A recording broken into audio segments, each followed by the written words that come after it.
Welcome everyone. Hello in person and hello online. I hope you can hear us well. Speak now or be quiet forever. So it's my great pleasure to introduce Dr. Ceri Lewis, who's associate professor in marine biology and also one of our assistant directors at the GSI. And Ceri's going to talk to us about why we need a global. And also you're going to say a little bit about what happened in the past weeks. Just a little bit. Mostly I'm going to focus on the why we need a plastics treaty, because that's what we have quite a lot of expertise on at Exeter. So yes, the global plastics treaty negotiations have been happening. They've just been in the news recently. And it's an area where we do an awful lot of research at Exeter University. Myself and Tamara Galloway started working on this nearly 20 years ago now. And at that point, we were some of the leaders in the field, but now it's exploded into an enormous, there are thousands of papers on the impact of plastics now. And that's really kind of led to this momentum towards trying to actually tackle the problem and do something about it. So I thought what I'd do with this talk is I'd sort of break it down into two bits, really. Firstly, giving the latest kind of global numbers, doom statistics, if you like, as to the problem we have with plastic pollution and why it is we really do need a global treaty to start to actually tackle it effectively. But then, that's not particularly festive, it's a bit depressing. So I thought I'd then take you on a journey to Galapagos and explain why we've been focusing quite a lot of our research in Galapagos over the last 5 years. That might not seem like the most logical place to go and ask these questions, but actually it's been a really inspirational and successful program that's taught us a lot.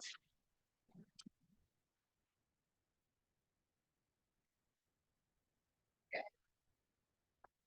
Didn't you do it with the keyboard? Just press on the slide and maybe yeah.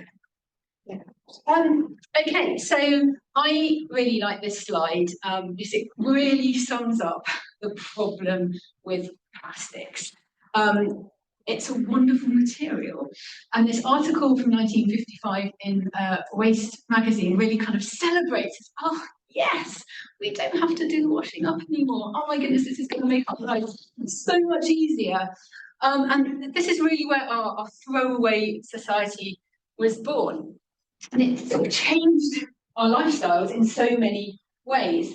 And this is a really useful figure to look at in terms of the rapid growth of our use of plastics globally.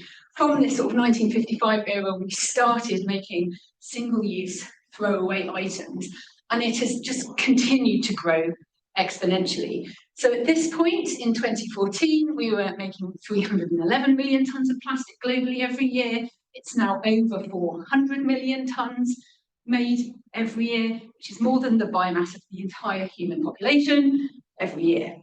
And as you can see in this figure here, we are expected to continue to grow our plastic use, despite this real growth in awareness of plastic as a pollution issue, as a waste management issue.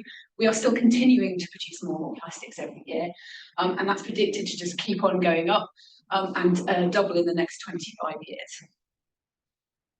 And the majority of that plastic production, so more than 50% of that global plastic production, is for single-use items.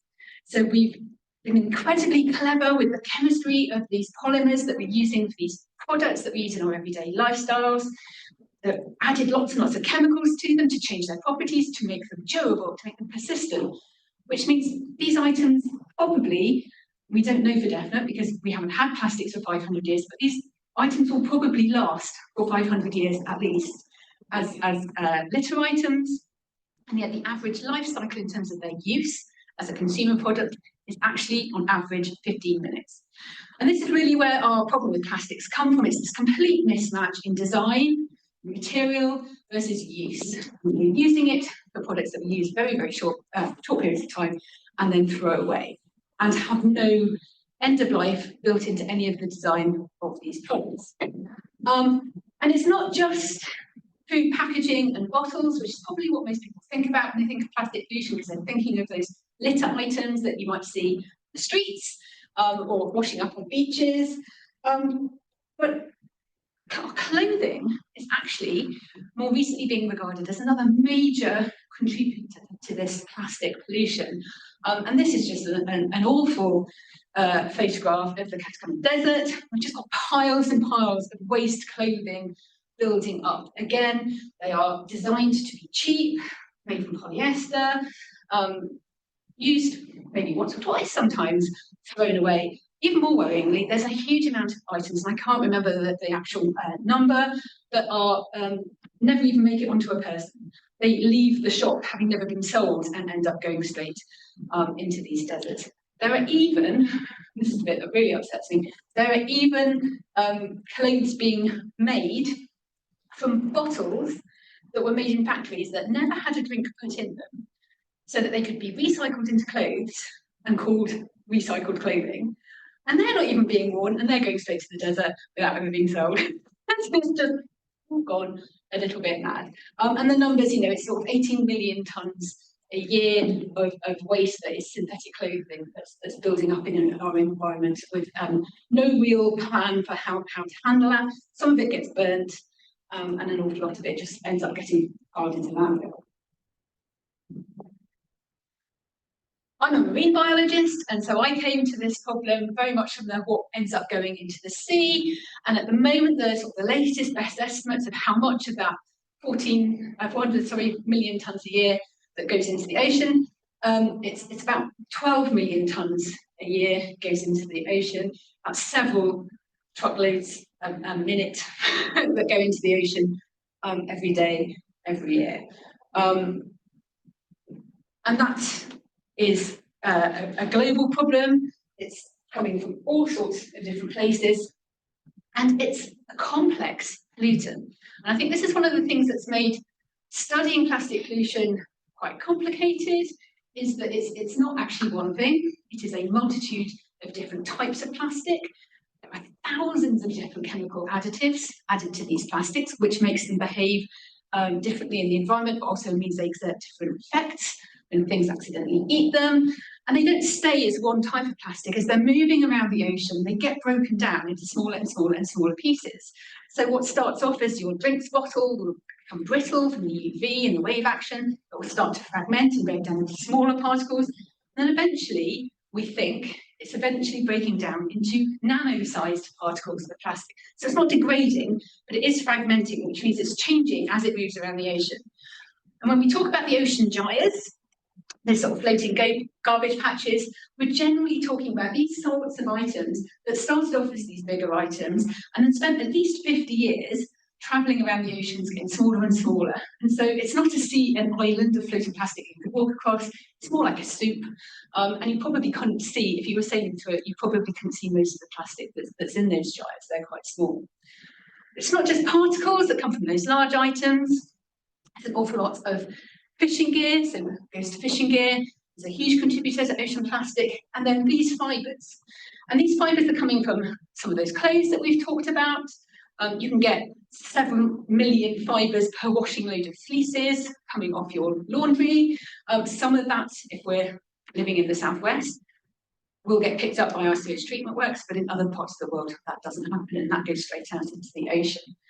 And this, again, is quite a complicated one to study because of the way in which we collect ocean samples. So for years, all of the fibres were completely ignored from all of these big global data sets because they were going through the plankton nets we were using to collect our data. Nanoplastics, we can't measure easily yet from ocean samples. So we have very good reasons for thinking that they're there in terms of looking at fragmentation pathways, looking at biodegradation in lab studies. But in terms of being able to go and collect some ocean water and actually measure them, some novel methods are now being developed, but they've rarely been tested. It involves using pyrolysis GCMS rather than actually looking for the particles, burning the sample and measuring the gas spectrum that comes off. And there are a few studies now coming out finding things like polypropylene, polyethylene in those samples using that techniques, but there's very, very little data on that yet. So we really just don't know how much nanoplastic is already in the ocean, but lots of reasons to think it will be there and in quite high numbers. So this is then just highlighting this kind of dynamic nature of this pollution. as it's moving around the ocean, it's not only changing size and fragmenting, it's picking up various coatings, so biofouling. It might have endogenous chemicals that act as signal molecules for other marine life, attaching to these surfaces, certainly absorbing lots of pollutants from anything that's in the water, anything that's hydrophobic or stick to those particles. And so it's a complex mixture, and it's a ever-changing pollutant, which makes it really challenging to study. How much is there? Well, again, it's actually quite a difficult thing to measure, but we have now been studying plastics in the ocean with effective monitoring for over 10 years. The data sets are starting to get more global, and so we're starting to get better estimates of just how much plastic is in the ocean, but it is going up all the time. So this latest study by Ericsson's group is that there are 82 to 358 trillion particles weighing between 1.1 and 4.9 million tons floating on the ocean surface. So that is literally the tip of the iceberg. That is what's still floating on the ocean surface. But we find plastics in every part of the ocean that we look. It's in the sea ice, it's raining out of the air and snowing in the Arctic. It's at the bottom of the Mariana Trench. And one of the areas that's particularly of interest to the Global Plastics Treaty in terms of environmental justice is that it's washing up in huge amounts on some of the most remote beaches and Pacific islands where, they have no plastic production on the islands. It's other people's waste being carried by ocean currents. And then it's these island states that are having to actually deal with it.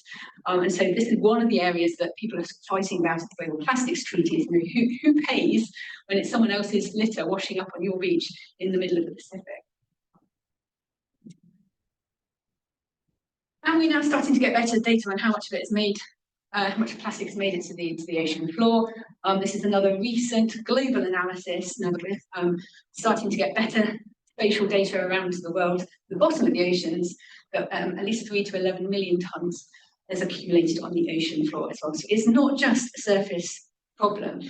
It's been measured in every depth of the ocean. And weirdly, there's a kind of a high concentration in sort of the middle part of the ocean where some of it's sunk. And then what happens is that the biofouling sort of algae on the particles dies as it goes into the dark zone, so it becomes buoyant again, so it floats up, it picks up more algae, it goes up. So there's almost like this kind of buoyant fraction in the middle that's just going up and down. And then it might get eaten by something and pooed out, which changes its buoyancy again, or it will flocculate and sink out as marine snow and eventually make its way down to the bottom. So again, it's moving, it's not staying in one place. And it's not evenly distributed, unsurprisingly. When we look at the global map, you see this high concentrations in the oceanic gyres, and then so the coastal data sort of fits those ocean gyres. You can see some clear hot spots where you have high population in areas of poor waste management. So Indonesia in particular has some incredibly high amounts of beach plastic.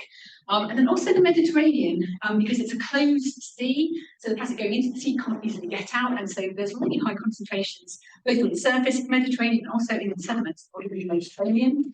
And then again, we have a slightly unusual hotspot accumulating in the Arctic that's spinning off the North Atlantic gyre, and again hitting the sea ice, and so not going anywhere. And so we have a sort of almost like a sixth gyre of plastics accumulating in the Arctic. And that spans, the concentration spans 5 orders of magnitude from where we have the lowest amounts to the highest amounts of pollution. So what are the consequences of this plastic pollution? Some of them are really obvious. When we're talking about big bits of plastic, and particularly ghost nets, the consequences are very visual. You can see them, and they're very distressing, and they're having a huge impact on marine vertebrates and marine, seabirds in particular are really being impacted. There are some scientists working on bird colonies on some of these remote islands who genuinely think plastics could lead to extinction of some of the species they're looking on, because these adults are feeding their chicks so many of these plastics. But again, it's actually a really hard thing to put a number on in terms of how many vertebrates are suffering mortality as a result of plastics. But what we do now have better numbers on is just how much goes to fishing gear is going into the oceans. And it's estimated it's about 2% of all fishing gear is lost at sea and then causes damage like this. I can promise you, this turtle was rescued and he was okay and he's swum off. So this was filmed by one of our collaborators in Galapagos. And it was really this that caused him to invite us out to help him start mapping and then tackling the issue in Galapagos. So again, this sea lion was rescued and did recover from his injuries, but an awful lot of our vertebrate species don't. But when it breaks down into the smaller microplastics, it becomes much harder to see the impact.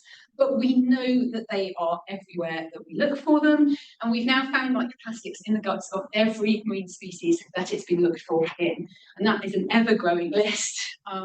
These are all examples that have been done by Exeter researchers. So the one that wasn't an Exeter researcher when it was done was done by Lucy Whittle, but she's here now, so we're going to count that. She gets to go and play on submarines as part of the Necton project, and they've been documenting plastics in the deep sea, but also in deep sea organisms. So we find microplastic particles in the stomachs of organisms right to the deepest parts of the ocean. We find them in our vertebrates around the UK, sharks, we find them in turtles all around the world. Every invertebrate species that we look for, not in every individual animal, but in every species, it's normally about 50% occurrence in terms of individual organisms.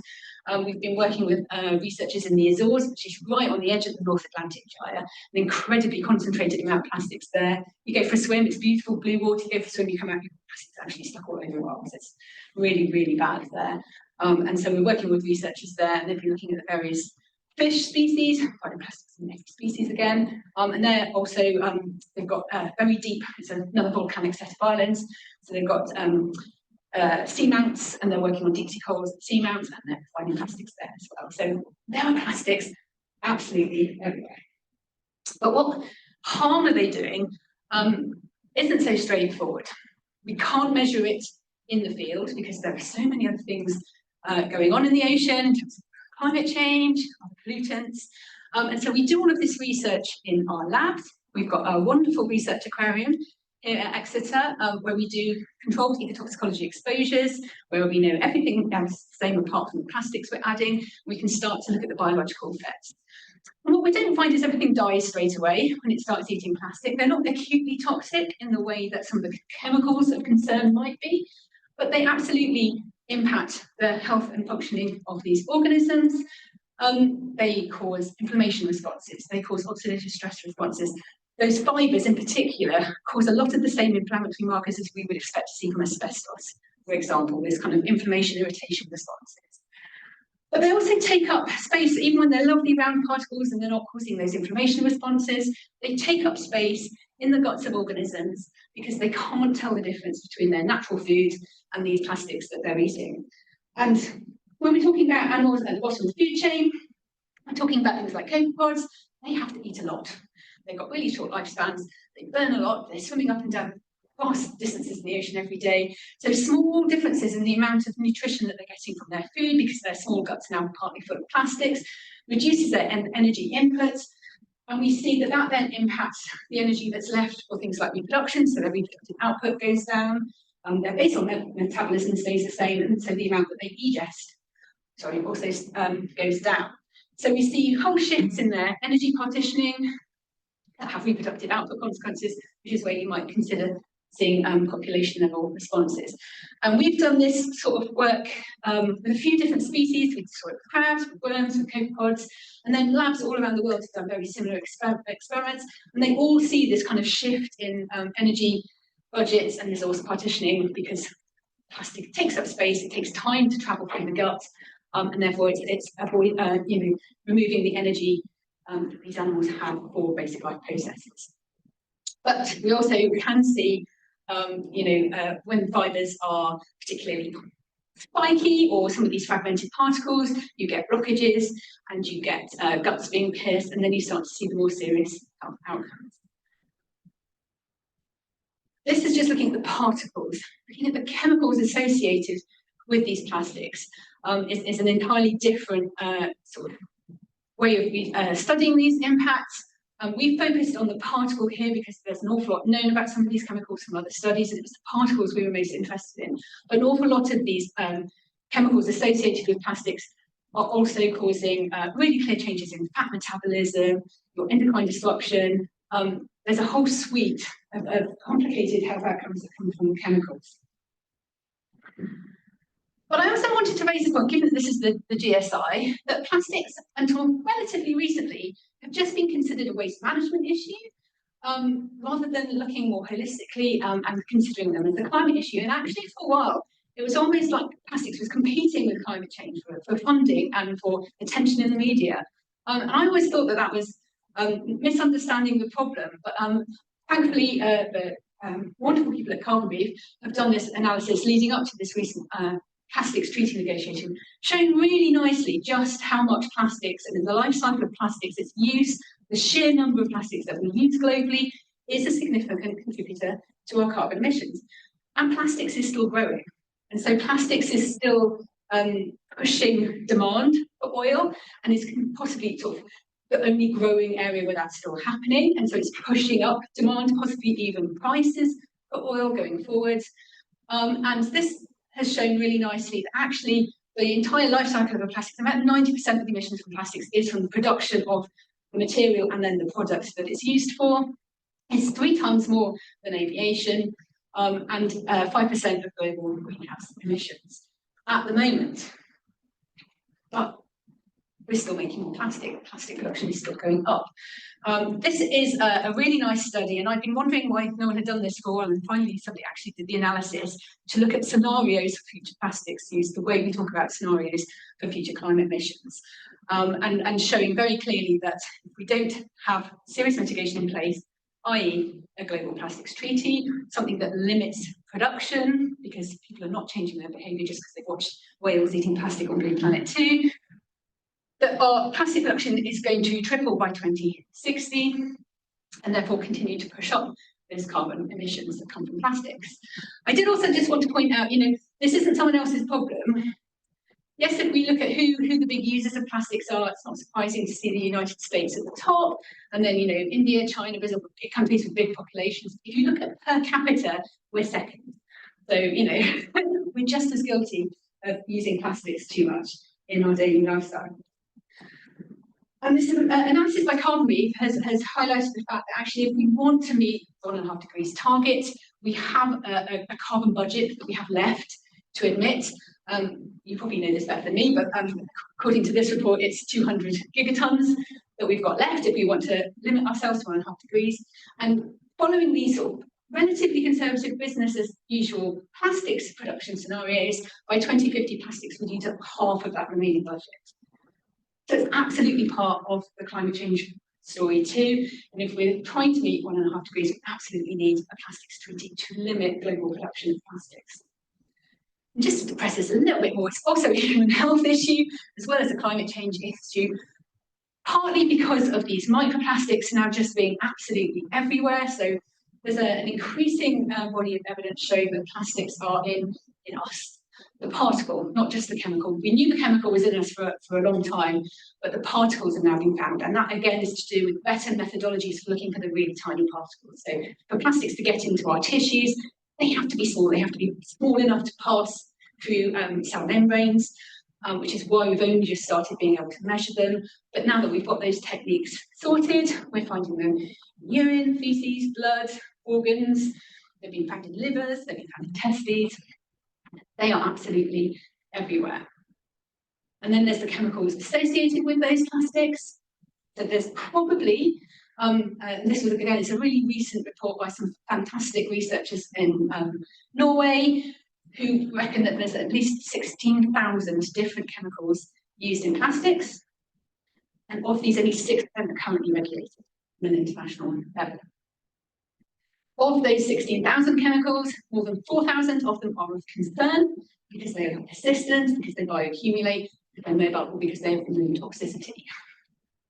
And actually, when they analysed the most studied plastic types and products, up to 66% of the chemicals in those plastics are on that list of chemicals of concern. And we know that there are human health effects from a lot of these chemicals. And again, it's really hard to look in population studies at what these chemicals are doing to us because we're full of so many. So it's really hard to unravel which chemical is having the impact. The best guess at the moment is that only one person has at least 16 of those chemicals in their bloods. And so trying to unravel, looking at the correlations between health outcomes and which chemicals are present, sort of suggesting a few impacts, but it's a real mess because of the sheer cocktail of chemicals that we're exposed to. But certainly things like bisphenol A's and phthalates and the endocrine disruptors, and again, they affect things like diabetes and cardiac function.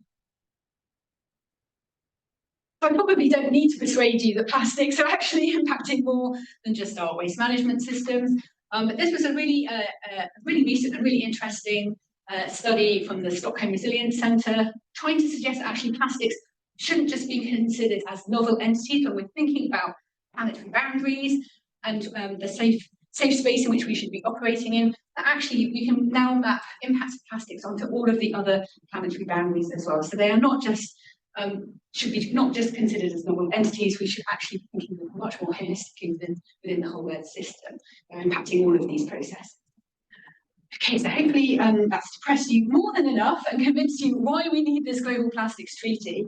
So I'm going to take you to Galapagos now, just to try and cheer up a little bit, but also tell you about this project where we've really been trying to go beyond the sort of doom stamp collecting, documenting the problem, really looking at how we might be able to develop solutions. Why on earth would we go to Galapagos to ask that sort of question? Obviously, Galapagos is really famous as the sort of hotbed of evolutionary theories, where Darwin came up with his theory of evolution. It's famous for its really unique, really charismatic biodiversity. There's a huge amount of conservation ecology happening in Galapagos, these wonderful species, and it's an incredibly rich marine environment. You can see it's a rich marine environment because the colour of the water here is this really dark blue because it's full of life. It's actually one of the sharkiest places on the planet. And lots of sharks generally means a really healthy marine ecosystem. But unfortunately, when you go away from the tourist beaches to the areas where nobody can actually go, because you have to have permits to go everywhere in Galapagos, unfortunately, you start to come across images like this. Beaches, when we first went in 2018, that were almost knee-high in plastic because no one was there clearing it up because there were these remote, inaccessible beaches. And it's having obvious impacts on wildlife. And it was Juan Pablo Munoz Perez, a local researcher living and working in Galapagos, who was a turtle conservation ecologist, but started capturing images like this, who contacted us because of our publication record in plastics. It's like, please can you come and help us work out what to do? Firstly, work out what the problem is and help us work out what to do. So he got in contact with the Galapagos Conservation Trust and got in touch with us. And so we went out to Galapagos to see what we could do. And Galapagos is particularly interesting because it's 1,000 kilometers off the coast of Ecuador, so out in the middle of the ocean, but not in the Pacific Gyre. So it's much further north. It's basically between, it's right on the equator, so it's between the two gyres. But it is bathed in these rich currents, and these ocean currents are what bring the cold, nutrient-rich water from the Southern Ocean, hits the side of these volcanic islands. So this shows you how steep these islands are. It hits the side and shoots straight up. So you've got cold, nutrient-rich water hitting the surface of the ocean on the equator, exploding into life. That's what makes the marine life there so rich, fascinating, and sharky. But it's also, unfortunately, bringing with it all of the waste from mainland Ecuador and Peru, where they don't have particularly good waste management. And so we worked with oceanographers who did the particle modelling to show that this is where any particles washing up on these islands is probably coming from. And then we went and did a sampling campaign to see if the on-the-ground data that we collected fitted those oceanographic models. Could we see differences on different sides of the island? And we absolutely could. So we collected beach macroplastic, microplastic, we did sea surface trawls, sediment grabs, we looked in the guts of whatever species we could sample ethically, so the marine vertebrates, mostly urchins and sea cucumbers and a few barnacles. But we also did some street litter campaigns because what many people don't realise is there's 32,000 people living in Galapagos. It's only on 3 islands and in very tiny towns, and they're not allowed to just go anywhere on these islands. But there is a local population supporting the tourism industry who use a lot of plastic. So we wanted to look at what the input from the local sources was versus what was coming in on these ocean currents. So it's actually a really nice closed system, anything that is being used in the towns is being imported on one boat a week. We can count exactly what plastic is coming in. You can actually start to make a plastic budget for this island archipelago. We found a lot of plastic, but as you can see in this image, most of it is this sort of fragmented ocean plastic. Particles have become small because they've travelled a long distance in the ocean. Some of the items we can still just about make out what the original product was, but most of them we couldn't. But we do also get an awful lot of bottle caps and drinks bottles, where we can still tell obviously what it was, but they're normally quite weathered, quite aged, and lots of things growing on them, again suggesting they've been in the sea for a long time.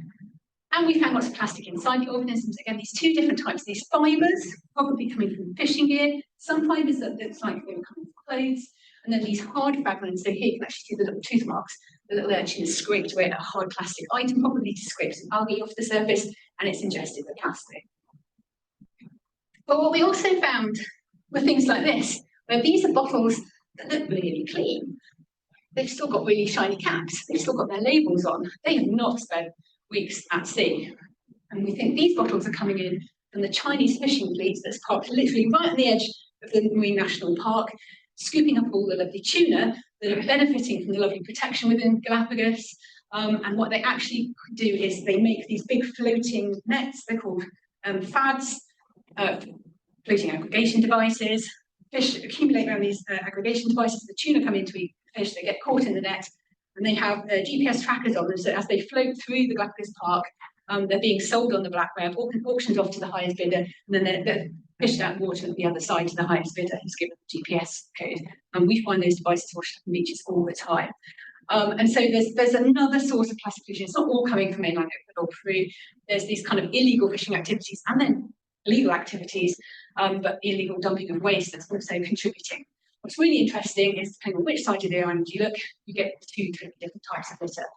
One side you get the fragmented stuff coming from mainland, the other side you get the fishing activity. It's really clear. It's really clear pattern. And so we realised really quickly, you can't tackle plastic pollution locally. You absolutely need to have a big international programme looking at the whole plastic system if we actually want to do something about it. And what was really nice is, we devised this as a wish list. What would we do if we had all the money in the world, sat down in a table with all the right people in Galapagos, we mapped out this activity, and then we went, we want to do this now. How are we going to fund it? And then literally 8 months later, GCRF announced their global plastics programme looking to tackle plastic pollution in developing countries. We were able to apply for that. There was 300 applications, we funded 5 projects, and we managed to get one. So that was super, super exciting. And we got the news just as lockdown happened. So we all got to sit and not be able to do any of it for the first year of the project. But thankfully, we had some amazing partners on this programme. So we were working with people from mainland Ecuador, mainland Peru, the Galapagos. We're also working with ocean modellers actually based in Utrecht. And we had life cycle analysis experts, we had polymer chemists experts, we had waste management experts, as well as sort of more ecological conservation biologists and plastic pollution experts, and myself. And we wanted to map this whole system. We wanted to see where waste is being mismanaged on land, how it's entering the ocean, how much of it is coming down rivers, which rivers, how much of it travels across the ocean, and then also look at the impacts on species, which we already had some data on, but look at that further, and then start to think about interventions. How can we test interventions and mitigations to try and reduce these impacts? And a lot of this work was led by local partner organisations and NGOs working on the ground in these countries. And that was a real sort of co-creation of ideas that led to some really interesting projects as part of this wider programme. One of the things that I wanted to do when we got this funding was go back and look much more carefully at this local input, because of this problem that most of our sampling techniques would be missing the smaller particles, but also the fibres, which will pass through a lot of the nets that we used in our first sampling campaign. And that was absolutely worth doing and going back for, because once we used a different sampling technique that collected whole water samples and filtered it in the lab instead of trying to do it at sea, we picked up an awful lot more plastics.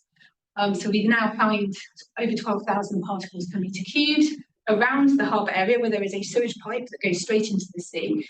And the majority of that are textile fibres from clothes, probably generated by washing machines. And they're not all plastic. Half of them are what we call anthropogenic cellulose, which is basically rayon, lycra. And we don't actually know if that's any better or worse than the plastic, the polyesters or the nylons, because they're also highly modified. A huge amount of chemicals added in the dyeing technique and the processing technique. That means they probably also last a very long time in the environment. So this has turned into a whole new area of research that we're looking at. But it's also something that's really useful for the national park to know, because you can put filters in washing machines. That's actually a relatively easy win to try and stop some of these particles going straight into the sea and then be finding them later in a sea cucumber's tummy. We also went back to study mangroves, because this is another place where, when we went the first time, we saw tons of plastic, but we just didn't know how to actually get good data on it.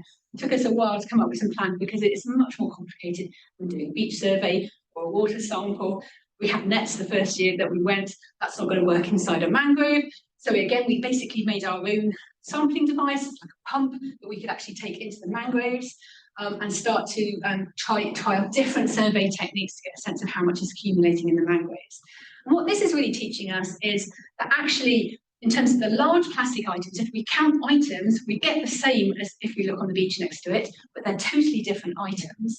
And some of these beaches, you step onto here, it looks like nice golden sands, you step onto it and it crunches under your feet, because there's a whole like carpet of plastic bags that's accumulated in the system, and then the sand's piled up on top. So different items being accumulated in different habitat, probably having different impacts, but the impacts are much harder to study in Galapagos, and so we're now starting to do some lab experiments to try and unpick those in a more controlled way. But we also want to help people like the National Park get better data more easily on these complicated systems, and so we now have a student working as part of the environmental intelligence programs, developing machine learning tools, analysing GoPro footage to get data. Now, this does not work as well in a mangrove as it does on the beach, because you can see there's all sorts of shadows in the mangroves, lots of things that look like roads aren't roads, they're actually bits of mangrove. But we're starting to get some relatively good results from this, and it certainly taught us an awful lot about how you might develop these techniques for this type of complicated environment. And so we now have a really good map of plastics across this system. We can see the different inputs. We can see what's causing the plastic to accumulate in certain places.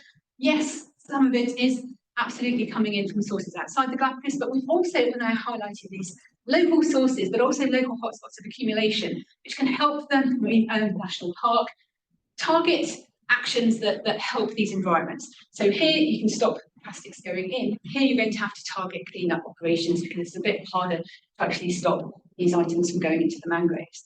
But interestingly, we've also found much higher concentrations of microplastics in the mangroves compared to water just outside. What we're not sure there is whether that's particles actioning in the mangroves because they're sitting on a mangrove root, cooking in the UV, and so literally fragmenting in situ, or whether they're also accumulating in the mangroves from the outside. And that's something we would still like to go and look at a bit more closely. But we've also been working with circular economy experts, people who are much more systems thinking than me, looking at the whole flow of plastics in Galapagos. Again, because it's a closed island system, we know absolutely what's coming in on those ships. We can start to work out how that waste is being managed and look at how people are using it, and again, test interventions to see if they actually work. So this is Danny Floor. Her background is in circular economy, and she calls herself an environmental engineer. And she came and joined our group from Ecuador, and has been doing some really nice work mapping the whole plastics flow on Galapagos Islands, working out how long it takes items to go from use to waste, how is that waste being managed, badly, and what she's found is 44% of the plastics imported into the islands becomes waste within a year. She's got a really good sense of what those items are and where they end up as litter in the streets. And what she's now doing is testing interventions to see how we can reduce that waste. She's got smart bin sensors, she's got little trackers on some items, she's working out where this plastic goes, how much of it actually does go to the waste management centre to be mismanaged versus how much is just left on the streets and ends up in the sea. And she's getting some really interesting data to then start to test her circular economy interventions. And she's literally just finished a trip in Galapagos where she's been hosting circular economy workshops. Fiona Chandley went out with her from the business school, and they ran a whole suite of workshops with the locals to try and kind of look at these potential interventions to make the use of plastics on the islands more circular, so that less goes to waste so quickly. We've been working with the National Park, and this has been really probably the most positive part of this project, because when we first went out there, we weren't allowed to tell anybody what we were doing. We were so nervous that advertising the plastic pollution in Galapagos would stop their tourism industry, and that's basically a huge amount of income, not just for Galapagos, but Ecuador. And so, you know, we were under all sorts of restrictions. We were watched everywhere we went. We were basically distrusted when we first got there. And I think Galapagos is one of these places that suffers a lot from helicopter science. Lots of people go there because it's a sexy place to go and work, and then they leave. And they don't share any of the knowledge, and they don't go back, because it is quite a challenging place to go and work. So we've invested a huge amount of effort in working really closely with all the local stakeholders, but most particularly the National Park, bringing them to all of our workshops, bringing them into all of the discussions that we've been having. And we now have a wonderful relationship with them, where they are using an awful lot of the protocols that we've developed for them to get better data. Our students go and join them on their plastic clear-up cruises all the time. And this has been a really positive relationship. And they now have a plastics management plan for the whole park, which is, again, mitigation and clean-up. And we are cited throughout that report, and it's been a really positive experience, and these happy faces.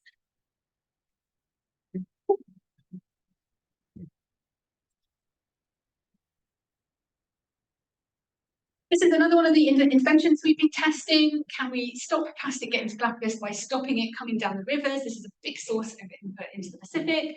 And this is one of these floating barriers. There's a lot of issues with floating barriers being out in the ocean, but actually when you put them in small rivers where there's a huge amount of plastic coming down them, they can be much more useful. We've been working with, this is an Ecuador-based engineering firm who wanted to test these, so we've been working with them. And in 2 years, they collected 13 million tons of plastic just on this one room, on this one river in Guayaquil. But what we did was then compare the data, but also the types of items that we were collecting with what our life cycle analysis were mapping theoretically from the watershed by looking at waste management and material flow analysis. So, you know, there's actually quite a big discrepancy but between those two numbers, but that's taught us a lot about how you can do these types of comparisons, and that was a really interesting piece of science. But we've also been looking more closely at these fibres, asking simple questions like, does it matter what type of fibre it is for sort of environmental impacts, but also how can we track fibres back to products for mitigation activities? Can we even track them back to factories? And so this is something I'm really excited about taking forward. We're working with the Future Fibres Network, which is a NERC-funded programme that brings us together with the fashion industry and textiles industry, using the facilities in Crewe and some of the funding through South West Water, to actually look at whether we can test optical barcoding technologies for fibres. Now, when I heard that, I'm like, really? We can barcode fibres? Apparently we can.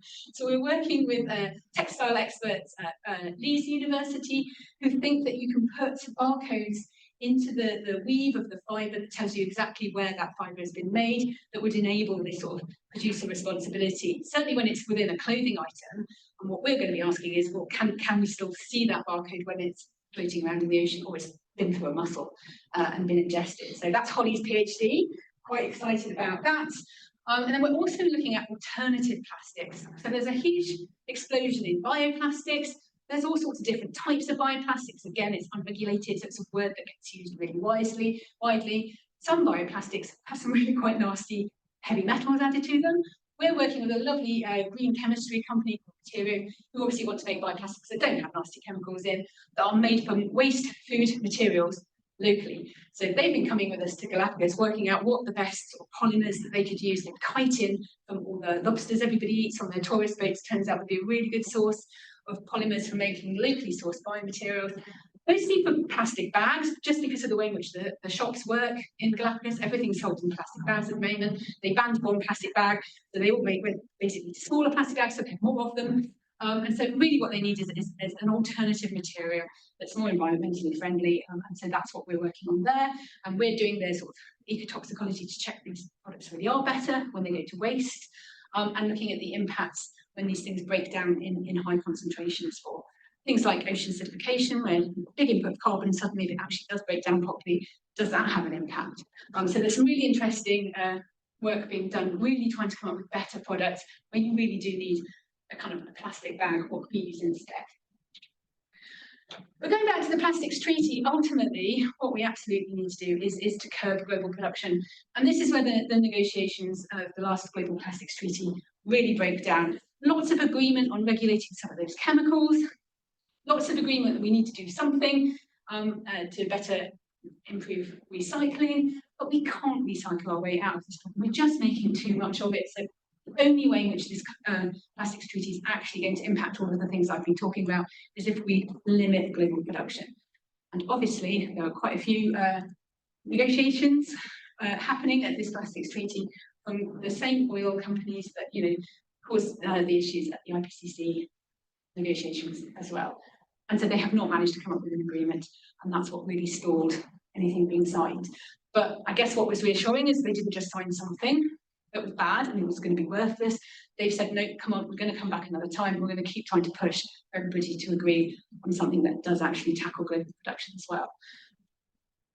Is that ever going to happen? I don't know, but it's reassuring at least that they haven't just signed something completely worthless and they're still fighting. Who knows what will happen?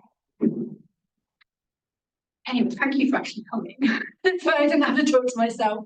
And I'm happy to take any questions. Thank you.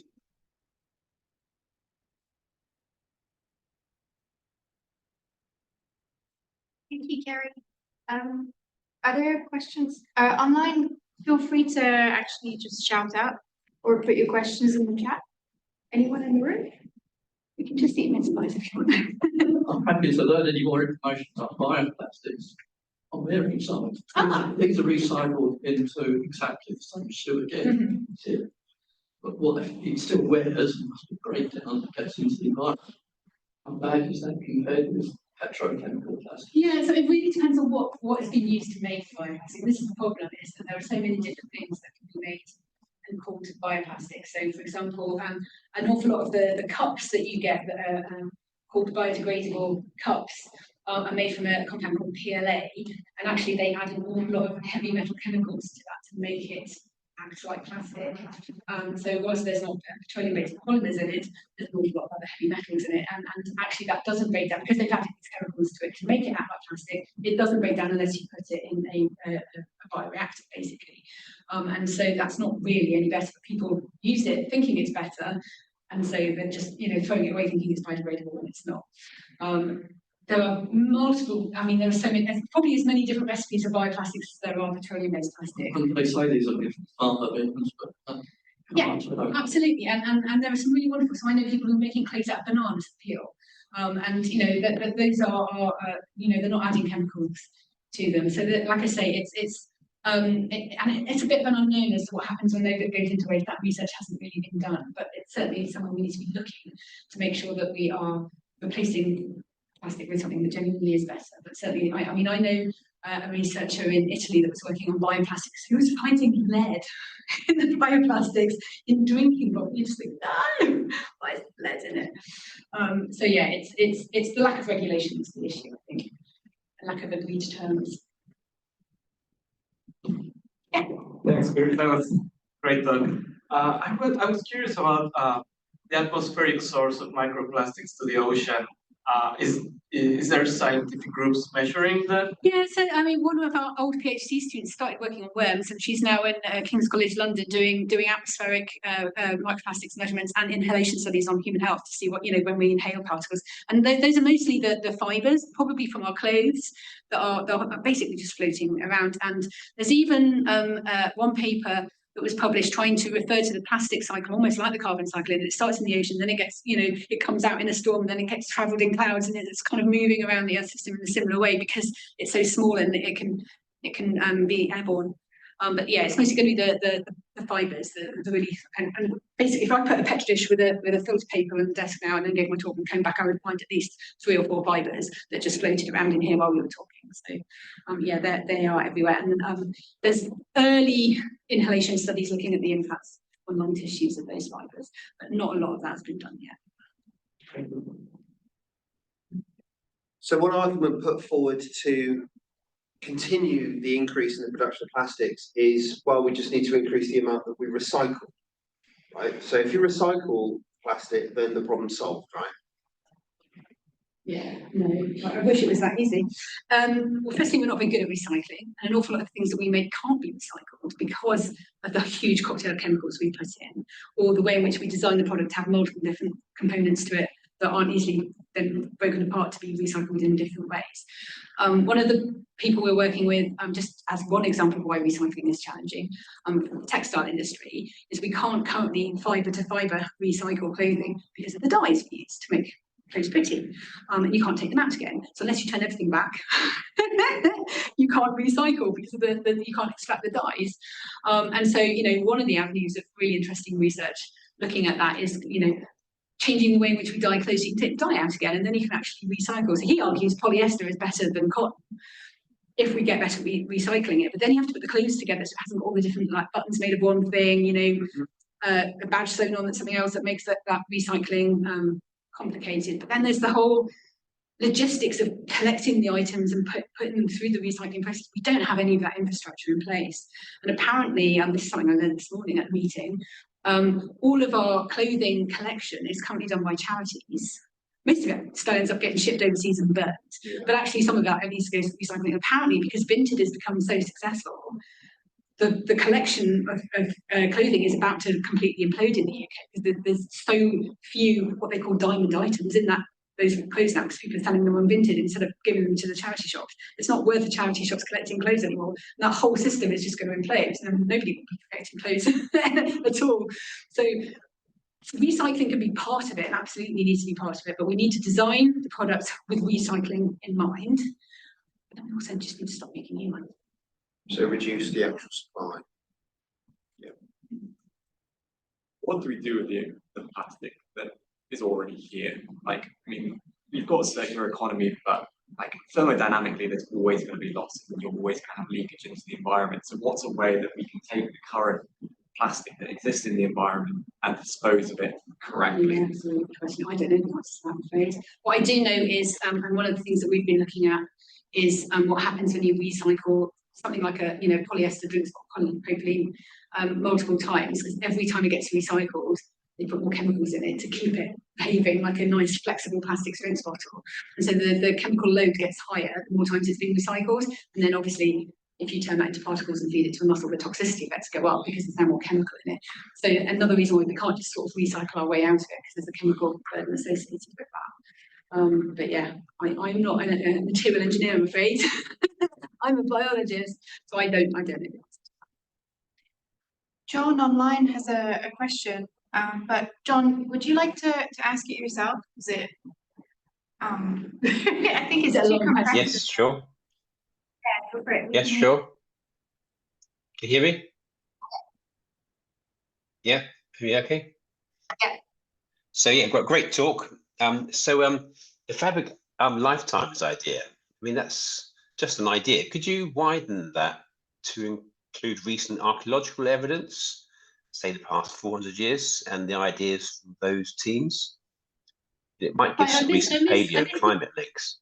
I missed the first part of that question. So yeah, so the fabric lifetimes idea, you're looking at degradation of fabrics. Yeah. And so could you use archaeological evidence as well, say the past 400 years, and some of those teams may look at fabric degradation over time? Absolutely. I don't know if anyone is looking at that at the moment, but certainly we've worked with archaeologists looking at plastics that have washed up on beaches as artifacts and used archaeological approaches for examining those items. Has anyone done it for clothes? I don't know. We're very much looking at it from the environmental impact side, but it's a very multidisciplinary field, and that would be a very interesting thing to look at. Yeah, just an idea. There might be some expertise in those groups that could actually add to your project. Yeah, absolutely. Yeah. Okay. Sure. Cool. I've just had a question on the economics locally for these island areas where you're saying that they're dealing with somebody else's problem. predominantly. Where's the funding generated for them to deal with other people's problem? Like, is this part of the treaty that established developed countries, big polluters, are contributing to? So this is where the kind of the producer pays, the extended responsibility clause would come in. So the biggest contributors to plastic waste pay for some of that cleanup. Whether that's actually made it into any of the final negotiations, I don't know. I have to say I got a bit disenchanted by some of these negotiations and stopped reading the bazillion emails that I was getting about it. But certainly that is something that those island states are pushing for. How successful they've been, I don't know. So currently, is it supported through charity? Moment it's all so you pay a tourist fee if you go to somewhere like Galapagos, and they've had to put the fees up now to cover some of that cleanup. But cleanup is getting even more expensive because fuel for getting to these remote places is getting more and more expensive. So the cost just gets bigger and bigger, and that is a big part of these negotiations. But like I say, I don't know how much that made it to the last drafts that then they didn't sign. But certainly it was part of the negotiation process. It's so similar to climate change in terms of the people suffering and not the people causing the problem. There's so many similarities. And barriers to making it happen are the same in the same people, same companies even. Can we have a plastic-free mass consumer society?